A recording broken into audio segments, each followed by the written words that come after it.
Kaya pala ganito ang naging resulta ng kapalaran ko. Kasi alam ng Diyos na kaya ko. Sa edad kong to, napagod na akong magmadali. Kaya lahat ng ginagawa ko ngayon, ini-enjoy ko na lang. Siguro sa dami na rin ng aking pinagdaanan, napagtanto ko na ang buhay ay mas malawak at mas mahiwaga pa sa mga problemang dumarating sa buhay natin.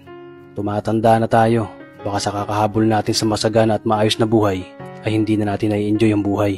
Baka nabubuhay na lang tayo dahil nape-pressure tayo sa sasabihin ng ibang tao.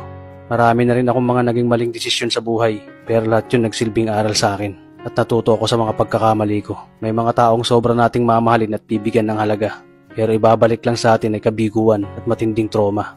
Kaya wag nating lilingunin ng mga taong tulad nila dahil mas payapa kapag hindi ka na interesadong malaman pa kung ano pang balita sa kanila. At wag mong idepende ang sarili mo sa kahit kanino. Tandaan mo, kahit sarili mong anino, iiwan ka din nito kapag madilim na ang paligid mo. Kailangan natin matutunan na huwag ikumpara ang sarili natin sa iba dahil hindi natin laban ang laban nila. Karera mo to, di nila karera. Dahil ang buhay ay hindi naman nasusukat sa kung sino ang mayaman, kundi kung sino ang payapa. Kaya galingan mo lang palagi tol dahil napakaraming tao mapanghusga, hihilahin ka pababa. At lagi mo tong tatandaan na makakatanggap ka lang ng papuri mula sa kanila kapag patay ka na.